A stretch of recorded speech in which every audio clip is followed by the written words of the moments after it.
여러분들은 조선에 대해서 어떻게 생각하시나요? 뭐 여러 가지 이미지들이 떠오르시겠지만 조선의 아름다운, 우리의 가장 아름다운 전궁, 오늘은 경복궁에 대해서 알아보도록 하겠습니다. 저와 함께 알아보러 가시죠. Let's go.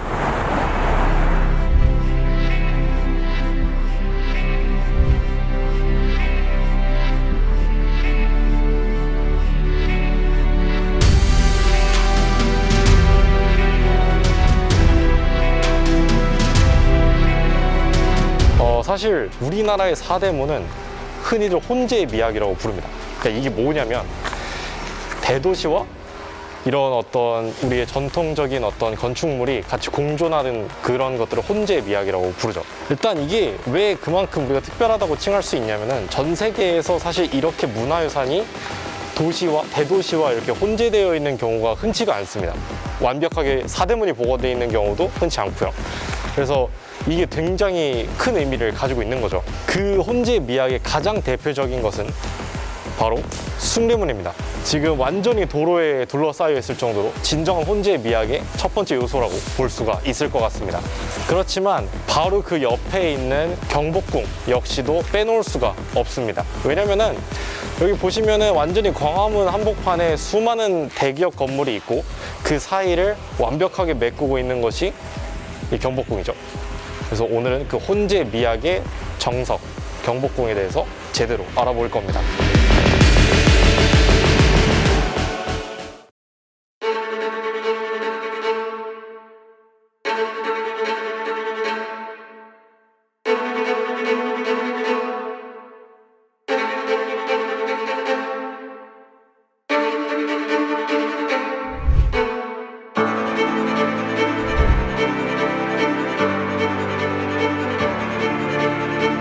그리고 한국은 산간지방이 굉장히 많습니다. 아시다시피 우리가 산이 되게 많잖아요.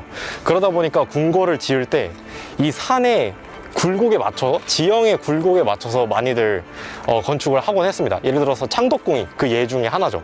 지금 보시는 사진처럼 창덕궁과 경복궁은 이런 식으로 다릅니다. 경복궁 같은 경우에는 성리학을 받아들이게 되면서 정도전이 평지를 궁궐에 맞게 평탄화 작업을 했어요.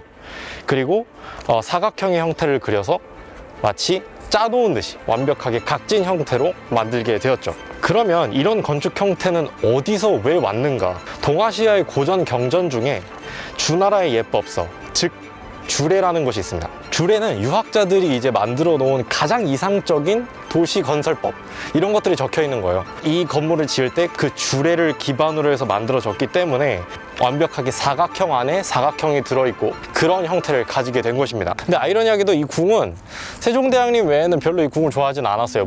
대부분의 왕들이. 특히 이성계는 정말 싫어했겠죠. 막 사냥하고 막 그래야 되니까. 이렇게 답답하게 느껴지는 이유가 뭐냐면은 사실은 이제 이 건축 양식 자체가 민본, 백성의 근본, 백성의 중심이다 라고 해서 사각형 안에 사각형이 있고 그 가운데에 왕이 있는 그런 형태를 가지고 있단 말이죠. 근데 이제 세종대왕께서는 이제 정말 백성을 살핀 그런 정말 유명한 왕이시잖아요. 그렇다 보니까 항상 근전전 밖에서, 근데 안에서가 아니라 밖에 이 앞마당에서 많이 국정을 펼쳤다라고 전해져 내려오고 있습니다. 경복궁에 오시면 이 근정전을 다들 오시게 되세요. 그러면은 보통 그냥 이렇게 카메라를 들고 이 근정전을 찍기에 매우 바쁩니다. 근데 우리가 이 근정전, 이 궁궐을 왔을 때 가장 잘 즐길 수 있는 방법 중에 하나는 왕의 시선처럼, 왕이 이 궁궐에서 유일하게 남면을 보고 남쪽을 바라보고 앉아있는 사람이거든요. 그런 것처럼 우리도 왕을 느껴볼 필요가 있단 말이야. 그래서 궁에 오셨을 때는 궁을 이렇게 보는 게 아니라, 북향으로 보는 게 아니라 남향으로 보시면서 이 궁을 왕처럼 느껴보시는 것을 굉장히 추천드립니다. 일단 제일 중요한 거는 우리가 왕의 입장에서 이 궁을 바라봐야 한다는 점에서 여러분들 꼭 포커스를 맞춰주시고 즐기시면 될 것 같습니다. 아름다운 대한민국, 오늘도 그 역사와 함께 우리의 곁에서 우리를 빛내주고 있었습니다. 경복궁이었습니다.